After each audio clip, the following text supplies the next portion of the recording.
I'm happy to see you all here. You are very numerous. My task, as I perceive it, is not to analyze in details even the major conflicts in the region, but to try to trace some headlines, some guidelines to understand the core of the conflicts.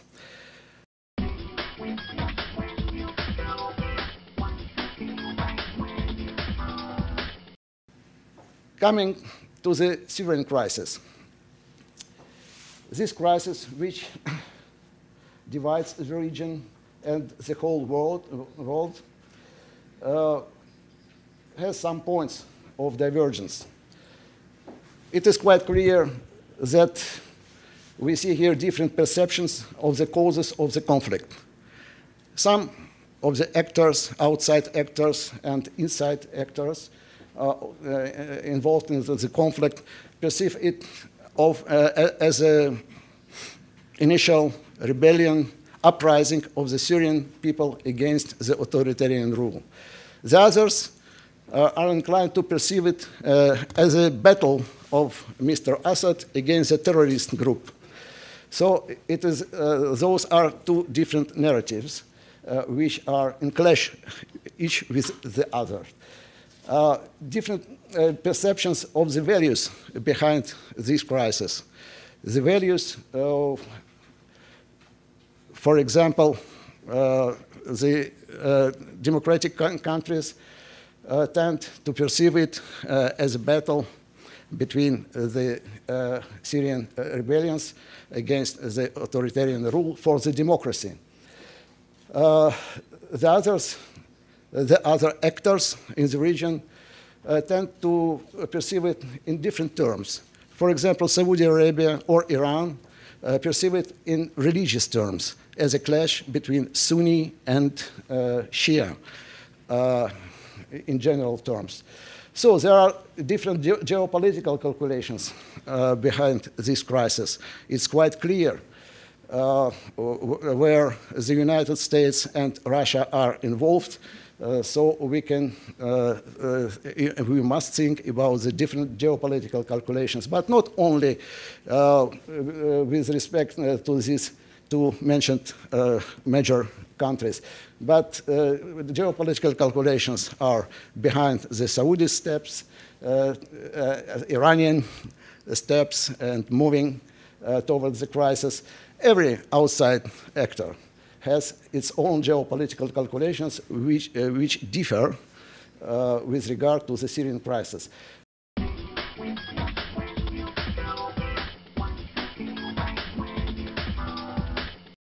State-based conflicts of the Cold War years, and they transformed into three kinds of the modern conflicts, where the states are united or are trying to be united against the non-governmental or not state agents, like Hamas, Hezbollah, Al-Qaeda. Okay, what is it? Al-Qaeda first, and now it's added by ISIS, or Islamic State. The second kind of the modern current conflicts is the conflicts engendered or sparked by the civil war. Civil war in Libya and in Syria. Yes, there were first civil war erupted in those countries, and then it enlarged and encompassed the country and the neighboring countries. So they transformed in a limited regional conflict. And the third kind of the conflict, post-Cold War conflicts, is Sunni-Shia proxy wars. We see the examples of these proxy wars in Syria, in Bahrain, in Yemen. Exactly the proxy wars between the Sunni major countries and Iran and its allies.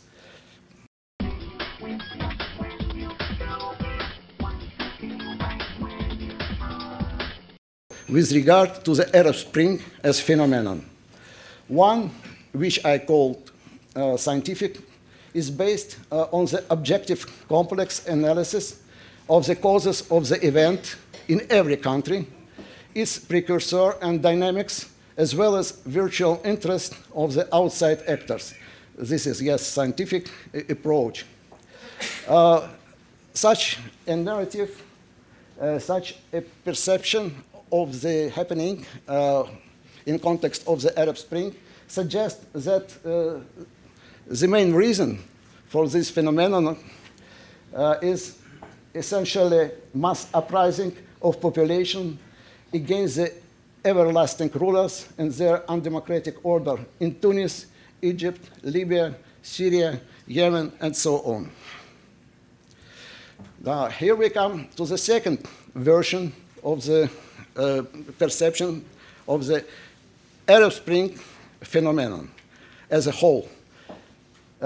This version is tied to the conspiracy theory of conspiracy.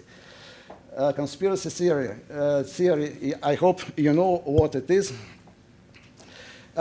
It's based always on speculations, on denial of objective laws, as well as regularity of political processes in most countries and in the world, assuming that they were guided by one world center, by one secret world government. And normally, such a perception suggests that behind every conflict in the world is the United States. So the Arab Spring being provoked by the outside forces, this is the second conspiracy kind narrative. This perception of the happening in the Middle East is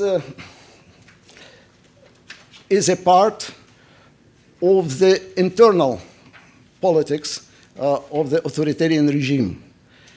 Yes, it becomes automatically a part and partial of the politics of the authoritarian regime, interested in imposing to the population the needed, required, or the right, let's to say the right, perception of the conflict in the world, in every part of the world.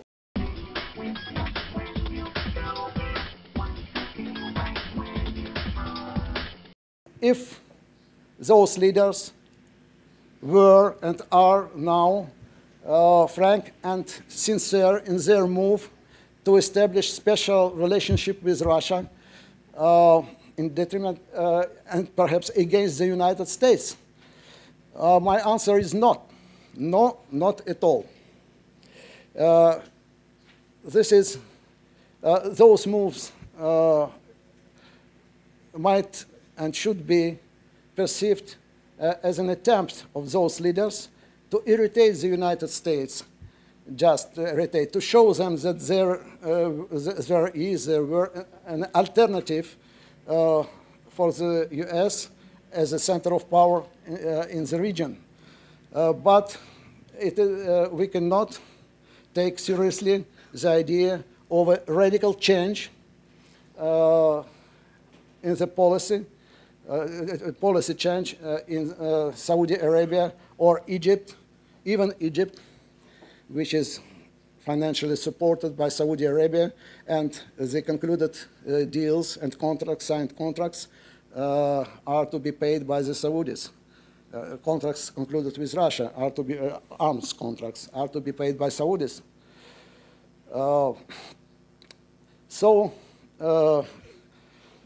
To conclude, in my eyes, we cannot talk about the radical change in the Sunni leaders and Middle East leaders' approach to Russia, as well as to the Syrian conflict. And the confirmation of my conclusion came yesterday and before yesterday with the Obama's statement over ISIS, his move to form a coalition to confront it, and so on.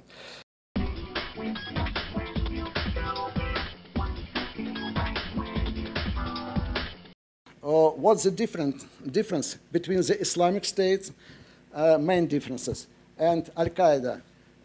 Despite the fact that they are related, interacted, but it is largely known that they are in a very contradictory relationships. I'm not going to enumerate every contradiction between them, but the main, some of the main contradictions and differences I would like to note. Islamic State. It means that the main goal of the Islamic State leadership, Mr. Khalif al-Baghdadi, now he is called like this, designed as the main enemies the near enemies, not the global ones, as it has been designed by the Qaeda leadership, Crusaders, I remind, and Jews everywhere in the world, 9/11, marked yesterday. All this is within the concept of global vision of Al-Qaeda. Islamic State is quite different. It's a local grouping, and he is tending to confront the local enemies, the near enemies. The United States are not, I repeat, the first enemy in difference with Al-Qaeda vision. For ISIS is not the first enemy because it is against Washington. Obama is against Assad.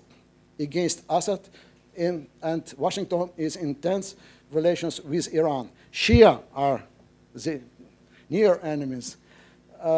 Iran is the first enemy. Assad, Baghdad government, moderate traitors, moderate Sunnis, but not United States. And the first outside enemy proclaimed by the ISIS is Russia. For the same reasons. Russia is behind Assad regime. Russia, as they say, is oppressing Muslims in Caucasus, as they say. Yes, it's their perception, wrong perception, but it's a sustainable perception. And because of the Caucasus Emirate activity within the Al-Qaeda network, as I mentioned, as I saw in the scheme previously. So Russia is to be attacked, and Mr. Putin personally should be attacked, as it has been proclaimed recently, 10 days ago. Perhaps you heard about it.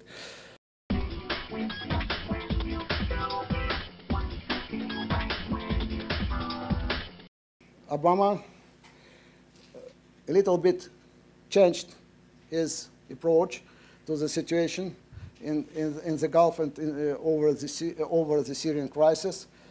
And to mend fences with Saudi Arabia, he arrived with a visit to Riyadh in March to propose a special deal with the Saudi rulers. It is a political deal. It is not a rumor or speculation. No, we see it now, today, exactly today. He said that up to now, the United States is not to assume the whole responsibility of the ongoing in the region. It is ready to share the responsibility, as well the forces implied on this block, on the side of this block of states, Sunni states and the United States, implied the forces should be shared, the funds, and most important, the responsibility. Obama doesn't want to be blamed for the failure in Syria, around Syria, as it has been until now, by the Saudis especially. Saudis seem to have accepted this offer, and now they are ready not only to join, but also to lead the assumed or alleged coalition of states, of the local states, formed, or which forming is underway now by the efforts of Mr. Kerry. And this coalition is hardly to be led by the United States itself. The leader of the coalition should be Saudi Arabia. So we shall see tomorrow what will be tomorrow, because every day we see the events occurring in this troubled region. And thank you for your attention. This picture doesn't mean that the two leaders are destined to wrestling over the Syria or over the Middle East, but now it seems that the both sides, United States and Russia, do intend to perceive, are tending to perceive the ongoing, the whole region, Middle East region, as a zone of competition, as the area of competition and not cooperation. It's something dangerous, but this could be overcome with the time. After the Ukrainian crisis, I hope it will be overcome. Thank you. I'm ready for your questions.